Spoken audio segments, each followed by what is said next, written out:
अस्सलाम वालेकुम। दुरूद शरीफ पढ़ना।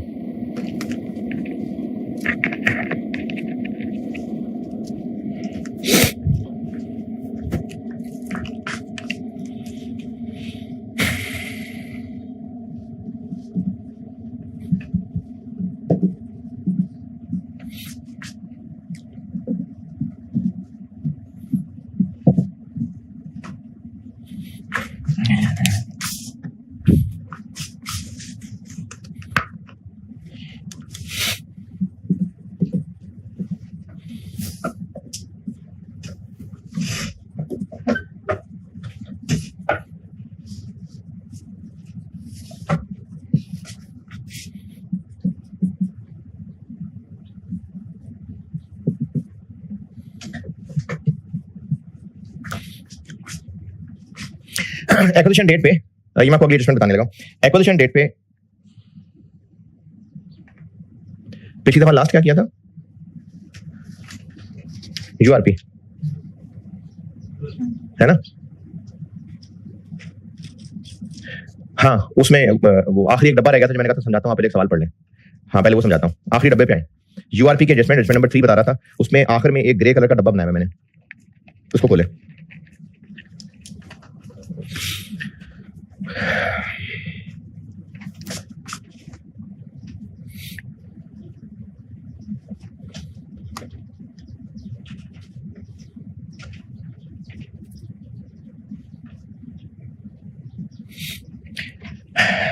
इसका रिकैप दे देता हूं एडजस्टमेंट का। अगर एस ने पी को या पी ने एस को गुड्स बेची और उस पर प्रॉफिट कमाया, और अगर वो गुड्स कंज्यूम हो गई होती, बिक गई होती, आज बायर के पास नहीं आ रही होती, तो कोई एडजस्टमेंट करते? यानी एक का दूसरे को चीजें बेच के प्रॉफिट कमाना मसला नहीं है। मसला तब होगा ग्रुप पॉइंट ऑफ व्यू से जब वो चीजें बायर के पास अब भी पड़ी हुई हैं, यानी ग्रुप के एसेट्स में वो अभी भी मौजूद हैं, तो उनमें प्रॉफिट लोडेड है। दो मसले, एक तो वो एसेट ग्रुप बैलेंस शीट में ओवरस्टेटेड आ रहा होगा। क्यों ओवरस्टेटेड आ रहा होगा? क्योंकि उसमें प्रॉफिट लोडेड है। और दूसरा, सेलर जो समझ रहा है कि मैं सब कमा चुका, तो वो उसने भी नहीं कमाया, क्योंकि जिन चीजों को भेज के उसने कमाया था वो चीजें तो भी बाउंड्री के अंदर ही पड़ी हुई है, तो उसका कमाया गया प्रॉफिट अभी रियलाइज नहीं हुआ। अगर ये गुड्स बाउंड्री से बाहर निकल गई होती तो मसला था, तो मसला नहीं था। यानी goods as an asset overstated आ रही है, इसलिए सेलर का प्रॉफिट ओवरस्टेटेड आ रहा है। अगर गुड्स आज बैलेंस शीट में ना होती तो मसला नहीं था। मसला तब है जब goods as an asset balance sheet में आज भी मौजूद हैं। गुड्स की कॉस्ट थी 20 और पेरेंट ने इनको 24 का बेचा। एस के पास ये सारी की सारी चीजें स्टॉक में आ रही हैं और 24 पे आ रही हैं, सारी की सारी चीजें, कुछ नहीं बिकी इनमें से, तो यूआरपी कितना हुआ? 4। क्या एडजस्टमेंट करें? पी की रिटेन अर्निंग से लेस और स्टॉक में से लेस। जो चीजें प्रॉफिट पे बेची थी वो चीजें बायर के पास अभी भी मौजूद हैं, इसलिए एसेट में शो हो रही हैं। तो एसेट ज्यादा शो हो रहा है, ये मसला है, इसलिए एसेट में से निकाल दें और जिसने प्रॉफिट कमाया है उसके प्रॉफिट में से निकाल दें। अगर ये चीजें आज एसेट्स में ना आ रही होती तो फिर क्या सेलर ने प्रॉफिट ना कमाया होता? तो भी कमाया होता, तो एडजस्ट करते। इसका मतलब मसला प्रॉफिट कमाने से नहीं है, मसला किस बात से है? स्टॉक से मसला है। चूंकि स्टॉक ओवरस्टेटेड है इसलिए प्रॉफिट कमाने वाले का प्रॉफिट चुभ रहा है। तो प्रॉब्लम प्रॉफिट कमाना नहीं है, प्रॉब्लम है एसेट ओवरस्टेटेड होना। अगर ये प्रॉफिट कमाया होता और कुछ ही दिन बाद ईयर एंड आ गया होता और एस ने इस पे IS2 लगाते हुए IS2 लगाया होता, तो इसकी NRV होती 21 और एस इसको अपनी बुक्स में 24 की बजाय 21 पे ले गया होता, तो अब भी यूआरपी 4 होता। अगर 4 कर देते तो उससे तो ये 21 - 4 करके 17 पे चला जाता। 17 तो कुछ भी नहीं है। अगर हम ग्रुप की एनएक लगा के भी देखें तो एनआरवी कितनी है? एनआरवी 21, ग्रुप की एनएक लगाएं, कॉस्ट कितनी है? 20, तो 17 तो कुछ है ही नहीं। ये बात दोबारा सुने, 4 प्रॉफिट कमाया था और वो सारा का सारा स्टॉक अभी बायर के पास है, लेकिन कुछ अरसे बाद जब ईयर एंड आया तो इन गुड्स की वर्थ डाउन हो गई, मार्केट डाउन हो गई, खराब हो गई, एनआरवी 21 हो गई। तो IS2 के तहत एस उसको अपनी बैलेंस शीट में 24 पे रखे होगा कि 21 पे? 21 पे। अब ग्रुप बैलेंस शीट में 21 पे आ रहा है। अगर हम बस वैसे ही ब्लाइंडली फॉलो करें प्रोसीजर को तो यूआरपी 4 कहेंगे और 4 सेलर की रिटेन अर्निंग से माइनस और इन्वेंट्री से माइनस। 4 माइनस करने से इन्वेंट्री 17 पे आ जाएगी, तो 17 तो है ही नहीं कोई चीज, तो इसलिए 4 माइनस करना चाहिए। फिर कितना माइनस करेंगे? 1। अब चूंकि हम यहां से 1 माइनस कर रहे होंगे इसलिए सेलर की रिटेन अर्निंग से भी 1 ही माइनस करेंगे, क्योंकि हम सेलर के प्रॉफिट कमाने पे एतराज नहीं कर रहे, हम एतराज कर रहे हैं जिस चीज पे कमाया था वो एसओएफपी में अभी भी आ रहा है, वो ओवरलोडेड है। तो हमें मसला सेलर के प्रॉफिट कमाने से नहीं है, हमें मसला है जिन चीजों पे कमाया था उनके बैलेंस शीट में आने से। तो चूंकि वो ओवरस्टेटेड है, उनको कम करना है, उनको कम करना है, इसलिए प्रॉफिट में से कम करना है। तो हम इन्वेंटरी में से कितना कम कर रहे हैं? 1, इसलिए रिटेन अर्निंग से भी 1 माइनस करेंगे। ये मैंने उस ग्रे डब्बे में लिखा हुआ।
जी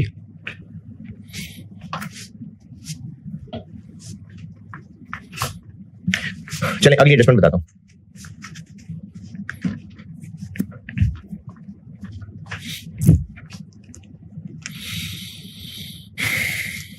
अच्छा, अभी मैं जो बात समझाना चाह रहा हूं उसको समझाने में आसानी होगी, मतलब ध्यान नहीं बटेगा अगर मैं 100% शेयर ले लूं तो, वरना तो 100 से कम में भी कोई इतना बड़ा मसला नहीं है, लेकिन फिर वो ना ध्यान एनसीआई की तरफ चला जाएगा, इसलिए मैं 100% कह रहा हूं। पी ने 100% शेयर खरीदे फॉर 490 मिलियन।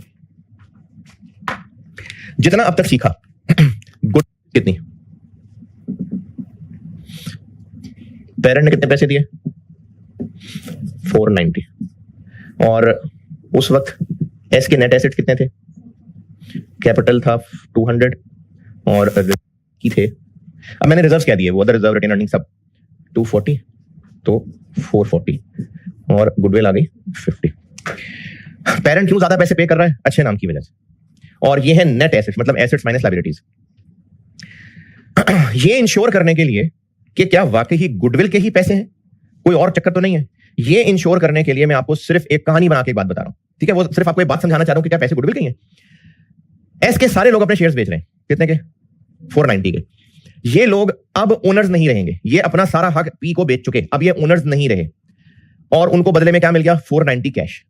तो वो अगर यही करना था कि अपनी ओनरशिप किसी के हवाले करके कैश लें और घर चले जाएं, तो उनके पास ये हल भी था कि वो बिजनेस बंद कर देते। अगर बिजनेस बंद कर देते तो बस एसेट्स फेंक के और बस लायबिलिटीज को अल्लाह करके निकल जाते चुप करके। क्या करते हो? अगर बिजनेस बंद करके जाते तो एसेट्स को बेचते, एसेट्स को अगर बेचते, ये मैं सब अगर की बात कर रहा हूं सिर्फ 50 समझाने के लिए, अगर वो एसेट्स बेचते तो 800 मिलियन के बिकते या डिफरेंट के? क्यों 800 के क्यों नहीं? 800 तो बुक वैल्यू है, वो तो हमारे अकाउंटिंग मेथड्स पे डिपेंड करता है। कितने के बिकते? जितनी उनकी मार्केट वर्थ होती, जितनी उनकी फेयर वैल्यू होती। चले, अगर ये बेचते तो शायद ये बिकते 800 की बजाय 835 के। फिर क्या करते हैं पैसों का? ले जाते घर, सारे नहीं गए, लायबिलिटीज पे ऑफ करते। एसेट्स इतने के बिकते, लायबिलिटीज सेटल करते। अच्छा, लायबिलिटीज भी जब सेटल करने जाते तो हो सकता है कोई लायबिलिटी गुस्सा करके बैठी होती, अब तक हमने बुक्स में रिकॉर्ड ही ना किया होता, नाराज हुए होते, हमने अभी तक रिकॉर्ड ही ना किया होता क्योंकि हम उनको पेमेंट्स लेट करते आ रहे होते बहुत अरसे से, वो नाराज बैठे, सेटल करने गए तो पता लगा। या हो सकता है कुछ लोग जल्दी पैसे लेके खुश हो जाते, तो हमें लायबिलिटी सेटल करने में 360 ही देने पड़ते, या डिफरेंट भी हो सकते थे, डिफरेंट भी हो सकते थे। इसको मैं कहता हूं कि ये 367 देने पड़ते, यानी जो उन लायबिलिटीज की उस वक्त वर्थ बनती है वो देने पड़ते। फेयर वैल्यू की डेफिनेशन होती है किसी एसेट की कि अगर ये एसेट हम किसी के हवाले करें, मतलब इसको बेचें, तो कितने पैसे मिलेंगे, और लायबिलिटी की फेयर वैल्यू होती है अगर इसको जान छुड़ाएं, इसको खत्म करें, तो कितने पैसे जेब से जाएंगे। तो ये हम कह सकते हैं कि इनको एसेट्स की फेयर वैल्यू मिलती और लायबिलिटीज फेयर वैल्यू पे सेटल होती, तो उनकी जेब में कितना पैसा आता?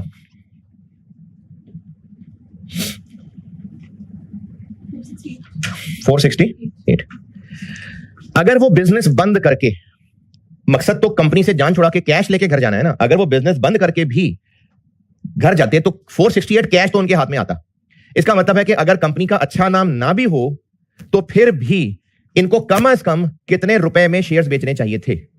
468 में।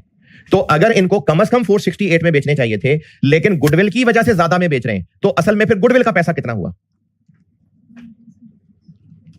22, सही मानों में गुडविल पे 22 है।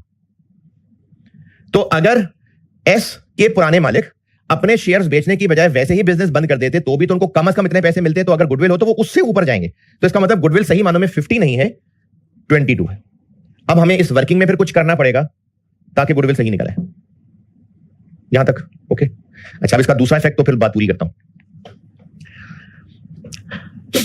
ग्रुप बैलेंस शीट में हम गुडविल को एज एन एसेट क्यों ले आते हैं? असल में तो ये एस का एसेट होता है, एस की बैलेंस शीट में तो नहीं आ रहा होता, क्योंकि एस की वो इंटरनली जनरेटेड थी, आईएस ने मना किया हुआ था। ग्रुप पॉइंट ऑफ व्यू से इसको फिर क्यों ले आते हैं बैलेंस शीट में? इसके लिए पे किया गया होता है, ये खरीदी गई होती है।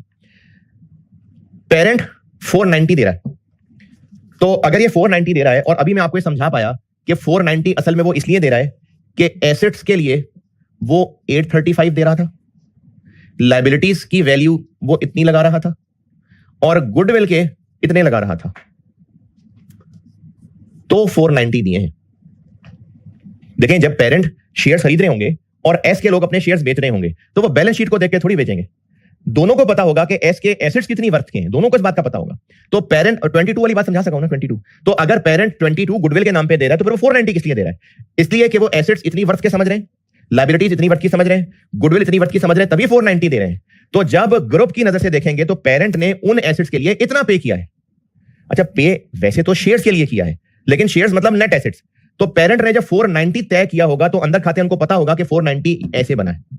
तो जब ग्रुप पॉइंट ऑफ व्यू से वो एसेट्स, वो लायबिलिटीज जो हमारे हिस्से में आ गए शेयर्स खरीदने की वजह से, उनकी वर्थ 800 नहीं थी, 835 थी।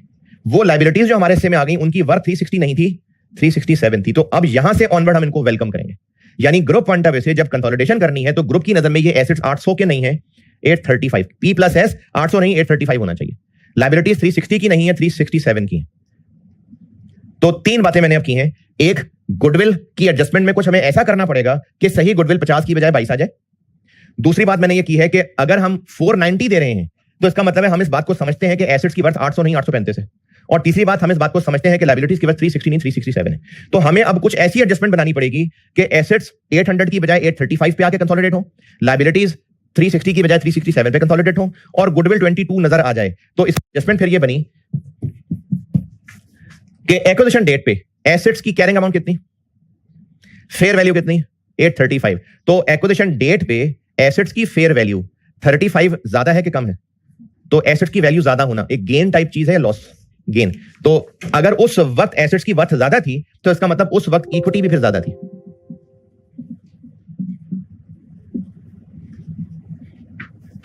हम नेट एसेट्स में ऐड करेंगे, और हम लोग बैलेंस शीट बनाते हुए पी प्लस एस कर रहे होते हैं ना, तो एस की बुक्स में तो वही एसेट्स आ रहे होंगे, तो हम प्लस वहां 35 कर देंगे, जो भी रेलेवेंट एसेट्स हैं। अभी तो मैंने एसेट्स लिखा ना, हो सकता है इसका ब्रेकअप होता कि पीपी इतना, इन्वेंट्री इतनी, डेटर इतना, तो जो भी रेलेवेंट एसेट पता है। तो इस ब्लैक वाली 35 की एडजस्टमेंट क्या बनी? गुडविल की वर्किंग में नेट एसेट्स में ऐड, और एसओएफपी में रेलेवेंट एसेट में ऐड। और लायबिलिटी की वर्थ 7 ज्यादा है, तो लायबिलिटी की वर्थ ज्यादा हो तो ये लॉस वाली बात है, गेन वाली बात है? तो लायबिलिटी की जो 7 वर्थ ज्यादा है, क्योंकि ये लॉस जैसी चीज है तो इक्विटी में से लेस, और बैलेंस शीट में लायबिलिटीज में पी प्लस एस प्लस 7, क्योंकि लायबिलिटी की वैल्यू बढ़ानी है। तो फेयर वैल्यू एडजस्टमेंट कहलाती है ये कि एक्विजिशन डेट के ऊपर एस के एसेट्स और लायबिलिटीज की कैरिंग अमाउंट में ना जाएं, उनकी फेयर वैल्यू देखें। अगर फेयर वैल्यू कैरिंग अमाउंट से डिफरेंट है तो उस डिफरेंस को भी इनकॉर्पोरेट करना होगा, डुअल पर्पस, ताकि एसेट्स और लायबिलिटीज भी सही वर्थ पे वेलकम हो और गुडविल भी सही कैलकुलेट हो सके। तो उसकी ट्रीटमेंट क्या हुई? एक्विजिशन डेट पे एसेट्स लायबिलिटीज की fair value adjustment, fair value की अमाउंट नहीं, उसका डिफरेंस। अब डिफरेंस प्लस लिखना है कि माइनस लिखना है, मेरे ख्याल में रट्टे की जरूरत नहीं है। सीधी सी कॉन्सेप्चुअल बात है कि अगर एसेट की फेयर वैल्यू ज्यादा है तो ये गेन वाली बात है, लायबिलिटी की फेयर वैल्यू ज्यादा है तो लॉस वाली बात है। तो ऐसे ये प्लस माइनस का फैसला होगा। गुडविल की वर्किंग में नेट एसेट्स में एड लेस, और एसओएफपी में रेलेवेंट लाइन आइटम में एड लेस। ऐसा करने से अब ये बाहर कितना आएगा? हम चूंकि एसेट्स लायबिलिटीज की फेयर वैल्यू एडजस्टमेंट डाल चुके, तो इसको कहेंगे fair value of net assets. ये fair value of net assets. जब हमने अपडेशन कर ली तो इसका मतलब नेट एसेट्स फेयर वैल्यू पे ले आए, और इसको माइनस करेंगे तो सही गुडविल आ जाएगी।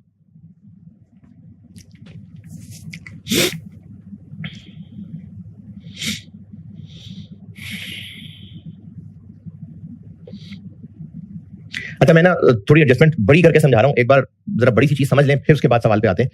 इसके साथ सारे एस्पेक्ट्स मैं कवर कर लूं एक बार। पहले यहां तक जितना बताया है उसको करें।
यहां तक ओके।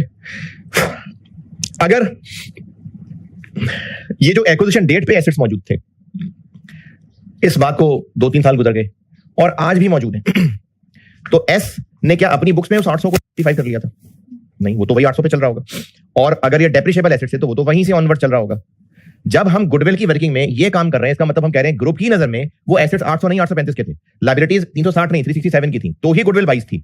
तो वो जो एस वहां से ऑनवर्ड डेप्रिसिएशन चलाता आ रहा है ग्रुप पॉइंट ऑफ व्यू से, फिर वो डेप्रिसिएशन भी सही नहीं चल। इन एक्विजिशन के बाद से अब तक फिर हमें भी एडजस्ट करनी पड़ेगी, डेप्रिसिएबल है तो, यानी मजीद 835 पे और डेप्रिसिएशन चार्ज करनी पड़ेगी 35 पे, क्योंकि एस तो 800 पे चला रहा होगा ना, ग्रुप की नजर में वो 800 नहीं 835 है। तो ग्रुप की नजर में जैसे हमने 35 को एडजस्ट किया, तो फिर 35 की डेप्शन भी मजीद चार्ज करनी पड़ेगी। कहां कहां एडजस्ट करें? 3 साल गुजर गए, 3 साल की डेप्शन मजीद 35 पे लेट से 4 है। अब इस 4 का क्या करें?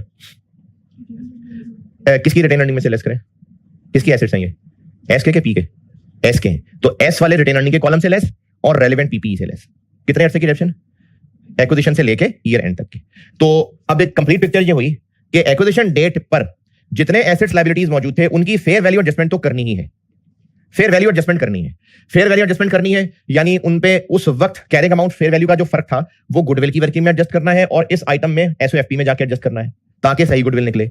एंड उस दिन के बाद से अब तक जितना टाइम गुजरा, इस एडजस्टमेंट के अमाउंट पे अगर ये डेप्रिशिएबल एसेट है तो फिर मजीद डेप्रिसिएशन भी चार्ज करनी है। हाँ जी, यहां तक भी बनी बात। अच्छा, मैं आपको ना अभी बुक में नहीं ले जा रहा, यहां तक जितना समझाया है उसका एक सवाल करते हैं। एक बार ये प्रैक्टिस में आ जाए ना चीज, तो फिर मैं आपको रेलिवेंट जगह से पढ़ाऊंगा। आप आइए प्रैक्टिस क्वेश्चन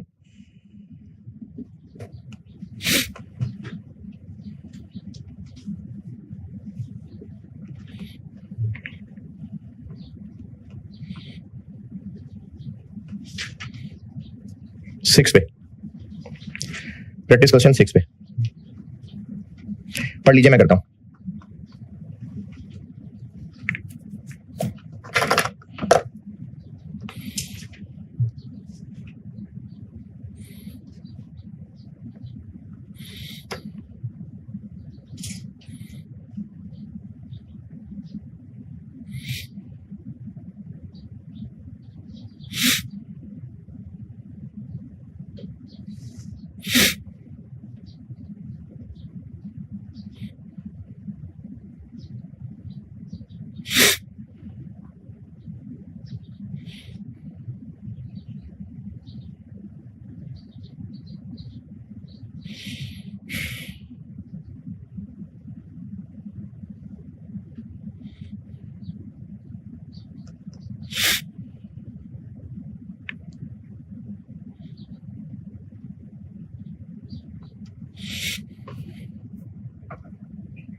जी पढ़ लें तो मैं करूं।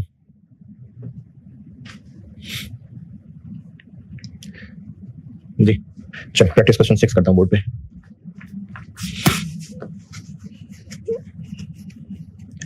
ये मैंने आपको adjustment number 4 fair value adjustment शुरू करा दिया। 1-2 सवाल करने के बाद ना उसके बाद आपको किताब से पढ़ाऊंगा, क्योंकि उसमें पढ़ने वाली चीजें थोड़ी ज्यादा है, कुछ एक्सेप्शंस भी बतानी है, तो वो अभी दिखाऊंगा तो फिर गड़बड़ हो जाएगा मामला।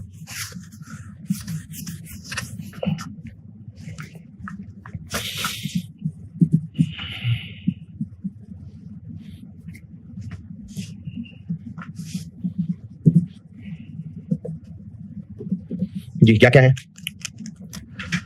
पीपीई कितने? 60 + 70 इन्वेस्टमेंट्स। अच्छा, एक ही है या और भी हो सकती हैं?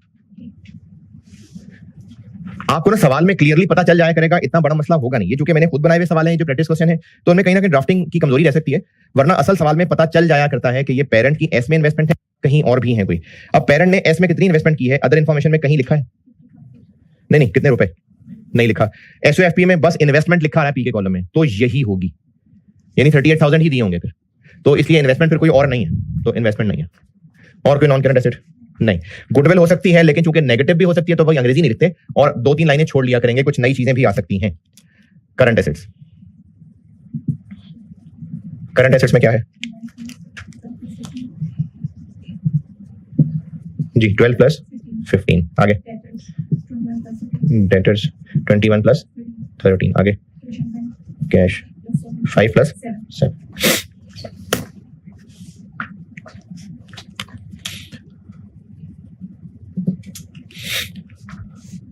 जी, इक्विटी में कैपिटल सिर्फ पी का 54,000, आगे प्रीमियम 5,000, आगे अदर रिटेन्ड अर्निंग्स,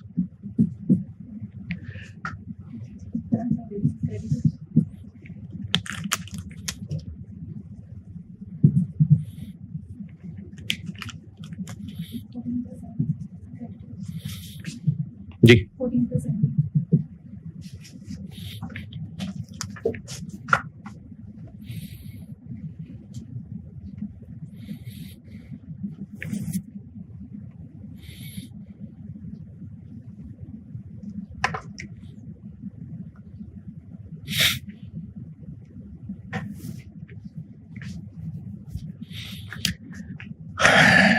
यहां तक पहुंचे, पे चलता हूं आगे।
जी, पेरेंट ने कितने पैसे दिए इन्वेस्टमेंट के लिए? 38।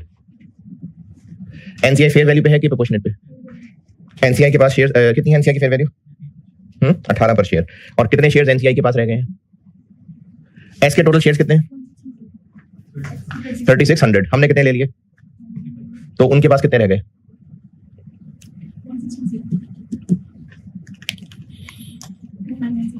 29।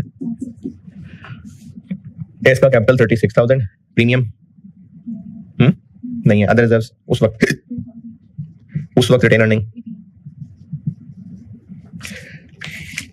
पी की बैलेंस शीट में अदर रिजर्व्स कितने आ रहे हैं अभी? नहीं, एस में कितने? कल कितने थे?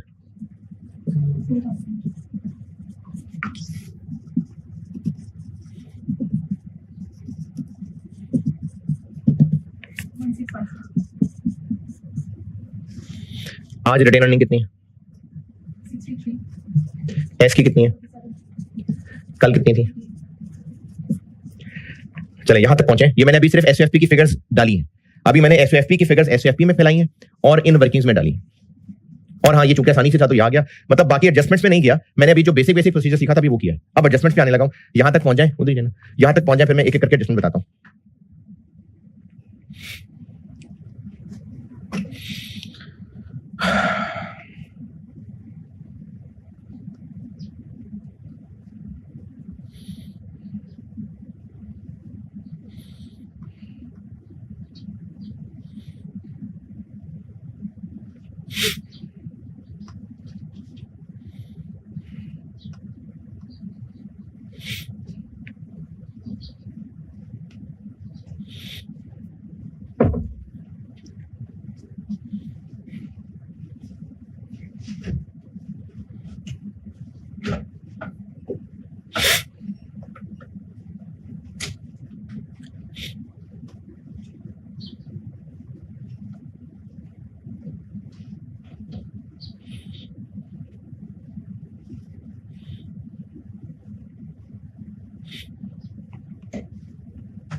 जी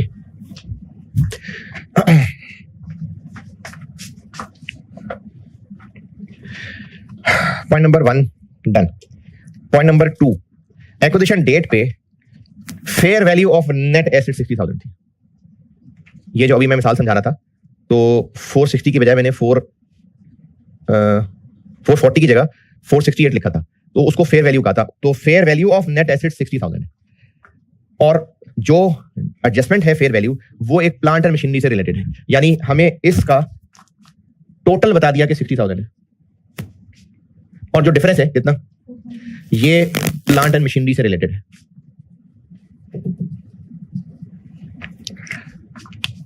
पॉजिटिव 4,000, नेगेटिव 4,000, इसका मतलब प्लांट एंड मशीनरी की फेयर वैल्यू 4,000 ज्यादा थी, तो गुडविल की वर्किंग में नेट एसेट्स में ऐड और पीपी में ऐड +4। गुडविल की वर्किंग में नेट एसेट्स में ऐड और यहां ऐड, और कितना अर्सा गुजर गया एक्विजिशन को, 2 साल। तो इस 4,000 पे फिर मजीद डिडक्शन चार्ज करनी पड़ेगी, एस के कॉलम से लेस, ये जो एक्स्ट्रा डिडक्शन लेनी पड़ेगी। इस 4,000 पे लाइफ कितनी बाकी थी वहां से ऑनवर्ड, और कितने गुजर गए, 2। 1,600 यहां से लेस और यहां से लेस, ये है जो भी एडजस्टमेंट समझाई थी कि गुडविल की वर्किंग में प्लांट एंड मशीनरी ज्यादा है 4,000, तो गुडविल की वर्किंग में नेट एसेट्स में ऐड और रेलेवेंट एसेट में ऐड, और चूंकि ये डेप्रिशिएबल एसेट है तो तब से लेके अब तक इस पे एक्स्ट्रा डिडक्शन एसेट में मजीद चार्ज, और चूंकि ये एस का एसेट है तो एस की रिटेन अर्निंग में से लेस।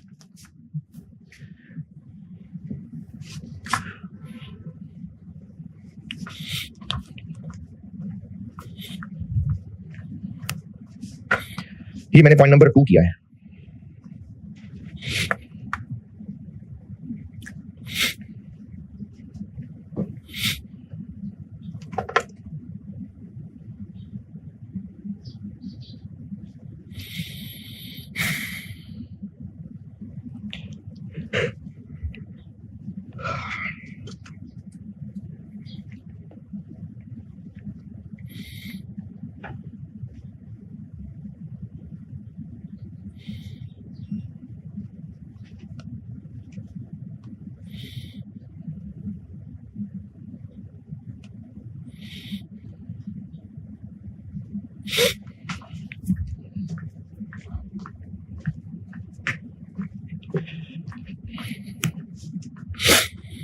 जी पॉइंट 2, 3, पॉइंट 4, गुडविल की इंपेयरमेंट।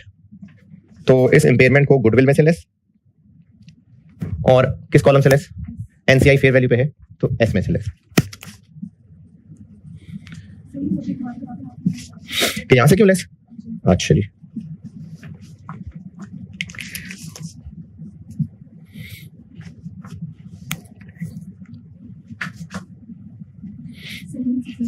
7160। तो 2000 का इंपेयरमेंट लॉस यहां से लेस और एस की रिटेन अर्निंग से लेस।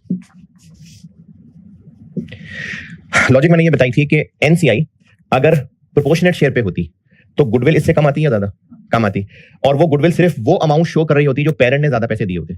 तो गुडविल जब सिर्फ वो अमाउंट होती जो पेरेंट ने ज्यादा पैसे दिए थे तो उसकी इंपेयरमेंट लॉस की तकलीफ भी सिर्फ पेरेंट को ही होनी बनती, तो इसलिए हम यहां से लेस करते। लेकिन अब गुडविल की अमाउंट की कैलकुलेशन में कुछ हिस्सा एनसीआई की वर्थ का भी आ रहा है। एनसीआई फेयर वैल्यू पे होने की वजह से गुडविल अब और ज्यादा आनी शुरू हो गई। बल्कि अभी चेक कर लेते हैं, 60,000 का 55% लें, 60,000 का 55%, 30। अगर एनसीआई प्रोपोर्शनेट पे होता ना तो गुडविल इतनी आ रही होती, लेकिन गुडविल आ रही है ज्यादा। इसका मतलब एनसीआई का भी अब अमल दखल आ गया। तो जब एनसीआई की वैल्यू का भी इसमें रोल आ गया तो इंपेयरमेंट लॉस की तकलीफ अब थोड़ी सी एनसीआई को भी पहुंचेगी, दोनों को पहुंचानी है। तो दोनों को पहुंचाने का एक ऑटोमेटिक जरिया ये है कि अगर हम यहां से लेस कर लें और इसके आंसर पे 55 इधर और 45 एनसीआई में, तो दोनों को हिस्सा चला जाएगा, इसलिए यहां से less. Point number 4 done. Point 5,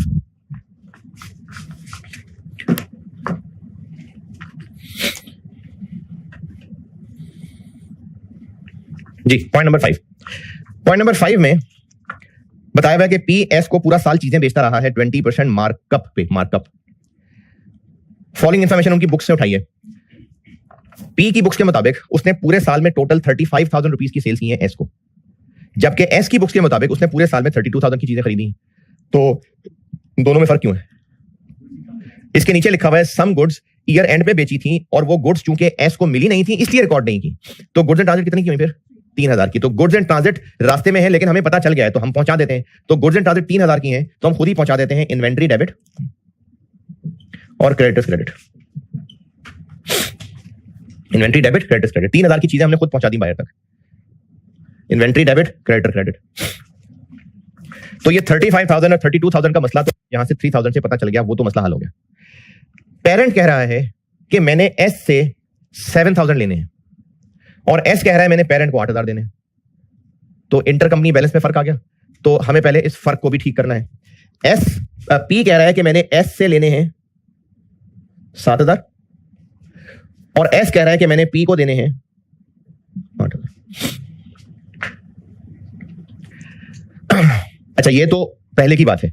अब जब हमने ये 3 भी एडजस्ट कर लिया तो अब एस के मुताबिक उसने पी को कितने पैसे देने? 11,000। ये हमने ऐड कर लिया ना इसमें, ये 3 ऐड कर लिया ना इन्वेंट्री वाला। तो अब रिजल्ट ये निकला कि पी कह रहा है मैंने एस से 7,000 लेने हैं और एस कह रहा है एडजस्टमेंट के बाद कि मैंने पी को 11,000 देने हैं। ये 11 वाली बात। Any remaining difference after adjusting for goods and transit कितना कितना रहेगा रिमेनिंग डिफरेंस?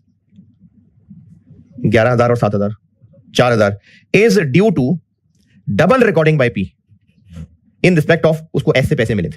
यानी हुआ ये कि अभी भी जो डिफरेंस आ रहा है, किसमें डिफरेंस? पी कह रहा है मैंने एस से इतने लेने हैं और एस कह रहा है कि मैंने पी को इतने देने हैं 11। अभी 3 हमने एडजस्ट किया है तो 11,000 और 7 टैली होना चाहिए ना इंटरकंपनी बैलेंस। अभी भी अगर फर्क है यानी 4,000, तो कह रहे हैं कि आप उस 4,000 को एक एरर समझें कि पेरेंट ने पैसे रिसीव किए थे और 2 दफा रिकॉर्ड कर लिए। पेरेंट ने पैसे रिसीव किए होंगे तो क्या एंट्री की होगी? कैश डेबिट डेटर क्रेडिट, 2 दफा कर गया ये एंट्री। तो एक दफा हम रिवर्स कर देते हैं, डेटर वापस डेबिट और कैश क्रेडिट। ये डबल रिकॉर्ड हो गई थी तो रिवर्स कर दिया, डेटर वापस डेबिट कैश क्रेडिट। अब ये वाली गलती ठीक करने से पेरेंट के मुताबिक उसने एस से कितने लेने हैं? 11। एस के मुताबिक उसने पी को कितने देने हैं? 11। तो 11 11 टैली हो गया, -11 -11। ये पॉइंट नंबर 5 की अंग्रेजी देख के ये किया मैंने।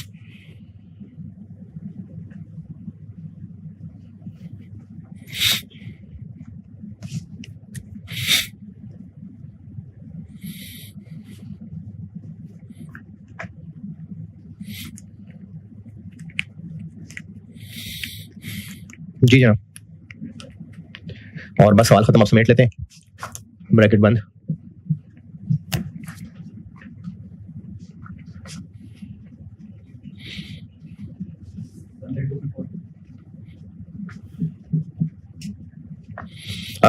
नहीं, एक गलती हो गई, एक चीज मिस हो गई। पॉइंट नंबर 5 का पहला सेंटेंस तो मिस ही कर गया। पॉइंट नंबर 5 पहला सेंटेंस, पी जो गुड्स बेचता है उस पर 20% मार्कअप कमाता है।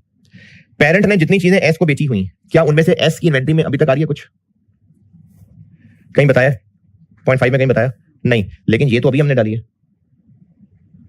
ये 3 अभी खुद तो डाली है हमने, तो इस 3 में प्रॉफिट नहीं लोडेड है, इसका मतलब यूआरपी भी है, खुद ही तो डाला है हमने इन्वेंट्री में। और सेलर कौन है? पी, तो यूआरपी पी वाले कॉलम में से लेस। 3000 के ऊपर 20% मार्कअप का मतलब है 20/120। कितना आ गया? पी सेलर है, इसलिए पी वाले कॉलम से लेस और इन्वेंट्री से लेस। चले अब ब्रैकेट बंद होगा।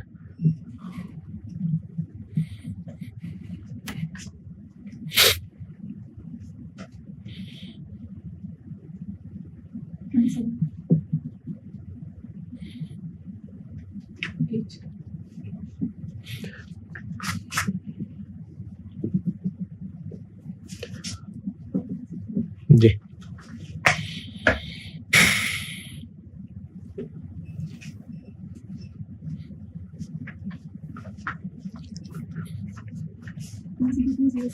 कितना? 2020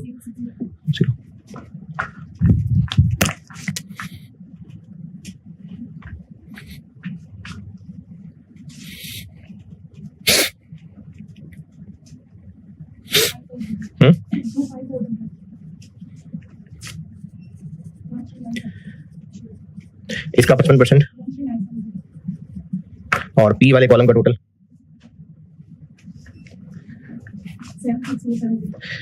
76470 और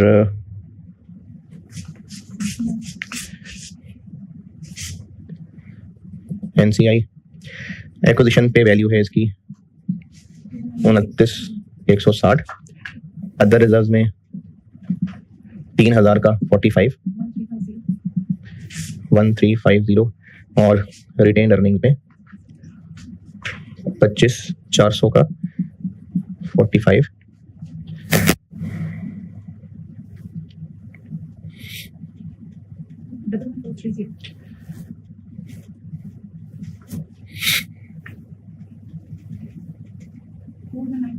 41। तो अदर रिजर्व्स हो गए 1650, रिटेन अर्निंग्स हो गई क्या है 76470, एनसीआई हो गई 41940 और क्रेडिटर्स हो गए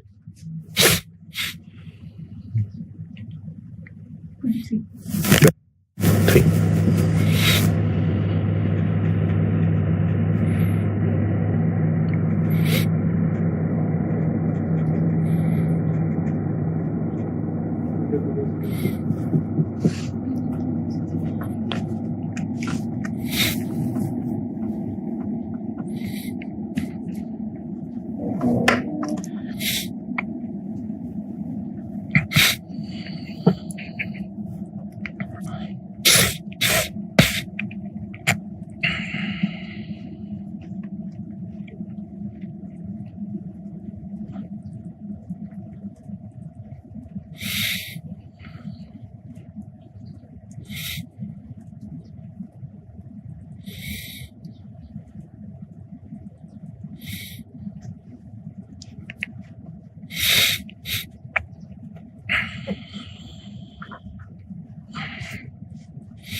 अच्छा, अगर यहां पर ये +4000 की बजाय -4000 होता तो फिर क्या करते? यानी प्लांट की फेयर वैल्यू कम होती, यहां से भी लेस, यहां से भी लेस, और डेप्रिसिएशन ऐड हो जाती, क्योंकि एस अपने हिसाब से डेप्रिशिएट कर रहा है। ग्रुप पॉइंट ऑफ व्यू से इस एसेट की वर्थ कम है, तो ग्रुप पॉइंट ऑफ व्यू से डेप्रिसिएशन भी कम होनी चाहिए, तो फिर हम डेप्रिसिएशन रिवर्स कर रहे होते, यानी यहां पर लेस की बजाय ऐड बैक कर रहे होते, लेस की बजाय ऐड बैक कर रहे होते। तो न्यूमेरिकली वही हो रहा है, बस साइन बदल जाता, यानी ये माइनस और ये प्लस हो जाता, ये माइनस की जगह प्लस हो जाता, ये प्लस की जगह माइनस हो जाता। अच्छा, इसी के बिल्कुल जैसी है, इसीलिए मैं आपको एडजस्टमेंट 4 की अंग्रेजी पढ़ाने से पहले एक एडजस्टमेंट और बताता हूं, और उसका सवाल आप कर रहे हैं, छोटा सा सवाल है, बिल्कुल सिंपल सा बनाया है मैंने, वो कर रहे हैं आप, तो फिर मैं 49 एंड करता हूं। इसको नोट पूरा कर लें, इसमें कोई कैलकुलेशन पूछनी है तो पूछ लें।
हाँ जी, अच्छा, बिल्कुल इसी के जैसी एक मैं ज़बानी बता देता हूं, फिर आपको जो कहूंगा किताब से वो पढ़िएगा।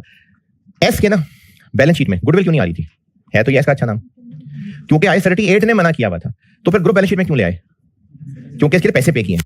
तो इसी तरह से एस के कुछ और इनटेंजिबल एसेट्स होते हैं जो IAS 38 ने मना किए होते हैं, जैसे internally generated brand, internally generated publishing titles, internally generated customer list, internally generated mastheads. और इसके मना करने की रीजन ये होती है कि चूंकि ये बिजनेस अपनी मेहनत के साथ स्टैब्लिश हो रहा होता है, तो वो ये नहीं जान पाता कि मैंने गुडविल के ऊपर कितना खर्चा किया है, वो ये नहीं जान पा रहा होता कि मैंने अपनी जो ब्रांड सक्सेसफुल करा दी है तो इस ब्रांड के ऊपर कितना खर्चा हुआ है, बिजनेस इसको आइडेंटिफाई नहीं कर पा रहा होता। तो इसलिए IAS ने ये 4-5 नामों का कहा है कि इनको नहीं मानना इंटेंजिबल। अगर एस का कोई बहुत मशहूर ब्रांड है, ब्रांड क्या होता है? प्रोडक्ट का ऐसा मशहूर नाम जो अपनी पहचान बना लेता है, फिर लोगों को फर्क नहीं पड़ता कि मैन्युफैक्चर्ड बाय कौन है, वो प्रोडक्ट अपनी पहचान बना लेता है। जैसे अच्छी टीम्स के अंदर सारे खिलाड़ी अच्छे होंगे बेशक, लेकिन वो खिलाड़ियों की पहचान अपनी नहीं है, बस ऑस्ट्रेलिया के खिलाड़ी हैं या बस इंडिया के खिलाड़ी हैं। लेकिन कुछ खिलाड़ी ऐसे होंगे जो खिलाड़ी अपनी पहचान बना चुका होगा कि वो किसी भी टीम से जाके खेल सके तो उसको वेलकम करेंगे। तो ये होती है ब्रांड, कि प्रोडक्ट अपना नाम इतना मशहूर कर ले कि लोगों को अब ये फर्क ना पड़ता हो कि ये मैन्युफैक्चर्ड बाय कौन है, लोग उस प्रोडक्ट को नाम से पहचानते हो।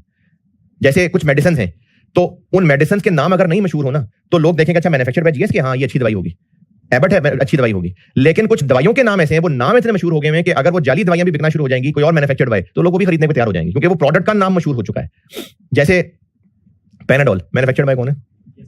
अब लोगों को ये फर्क ही नहीं पड़ता कि GSK है, लोगों को इस नाम की पहचान हो गई, तो ये ब्रांड है। तो ब्रांड वो प्रोडक्ट का मशहूर नाम है जो अपनी पहचान बना लेता है। तो अगर एस का कोई इंटरनली जनरेटेड ब्रांड था और अगर वो किसी को बेच दे तो उसकी अच्छी खासी मिलियंस की वर्थ है, लेकिन एस की बैलेंस शीट में क्यों नहीं आ रहा हो? क्योंकि IAS 38 ने मना किया हुआ है। तो जब एस के उन लोगों ने अपने शेयर्स बेचे होंगे तो क्या उसके लिए पैसे अलग से नहीं लिए होंगे? लिए होंगे। वो गुडविल के पैसे नहीं होंगे, वो उस ब्रांड के पैसे होंगे। तो न्यूमेरिकली उसको हैंडल करने का तरीका बिल्कुल इस जैसा है कि एस का कोई इंटेंजिबल एसेट जो उसकी बुक्स में नहीं था, क्यों नहीं था? क्योंकि IAS 38 ने मना की, लेकिन उसकी वर्थ थी, तो इसको बिल्कुल फेयर वैल्यू एडजस्टमेंट की तरह डील करेंगे। कैसे? बुक वैल्यू 0 समझ ले। क्यों 0? क्योंकि बुक्स में है ही नहीं, और उसकी फेयर वैल्यू एक्विजिशन डेट की फेयर वैल्यू है। तो ट्रीटमेंट क्या बनी? गुडविल की वर्किंग में यहां ले आएंगे और उसको इज्जत देके एसेट बना लेंगे। और इस बात को कुछ साल गुजर गए हैं, तो फिर उस पे गुजरे हुए सालों की इमोर्टाइजेशन भी चार्ज करेंगे। यहां से भी लेस और यहां से लेस। एडजस्टमेंट 6 पढ़ लें, एडजस्टमेंट 6 पढ़ लें। एडजस्टमेंट नंबर 6 पढ़ लें।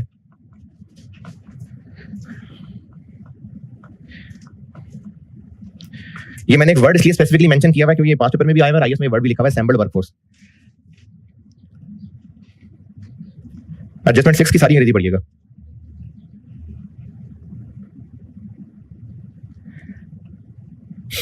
और सबसे आखिर में मैंने हेडिंग 7 से ऊपर ब्रैकेट में कुछ लिखा हुआ है, वो बात अभी रहने दीजिएगा, वो लेक्चर 50 में बताता हूं।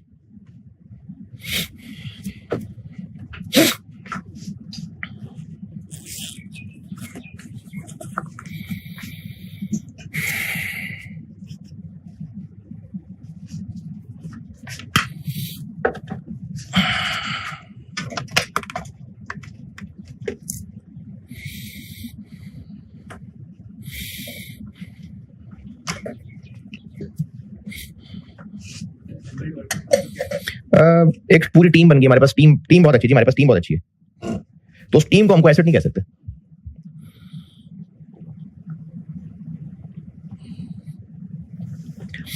IAS 37 ने भी ना एक चीज को एसेट मानने से मना किया है, वो थे कंटिंजेंट एसेट। तो उसको नहीं मान लेना एसेट, सिर्फ उनको मानना है जिनको IAS 38 ने मना किया हुआ था।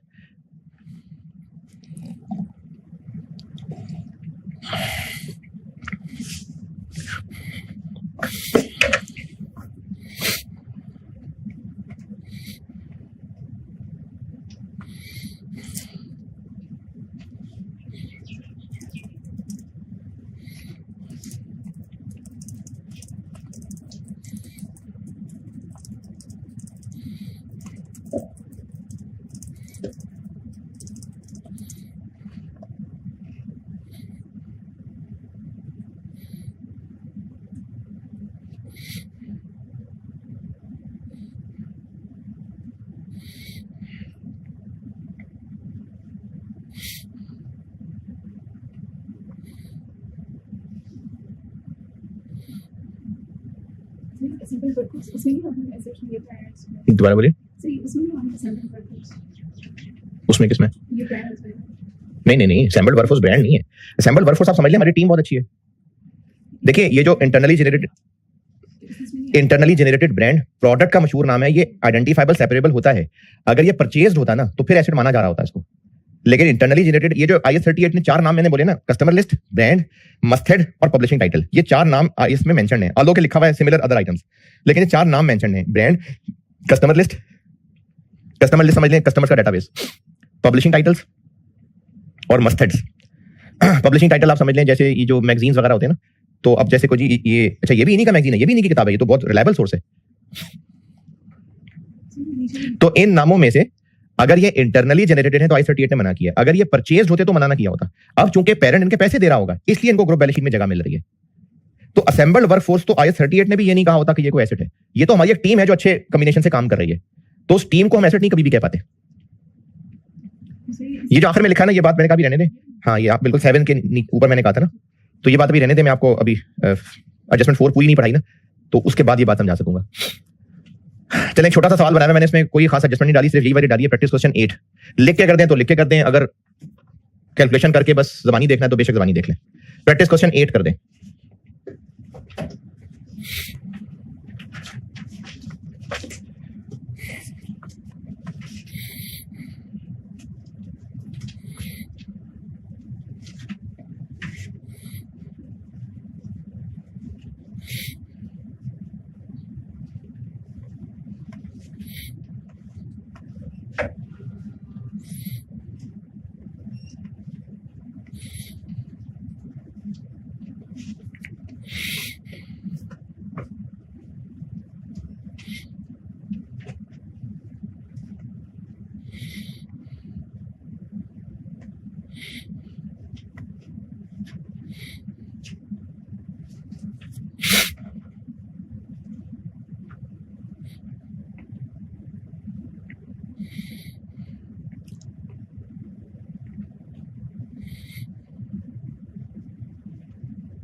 हाँ जी,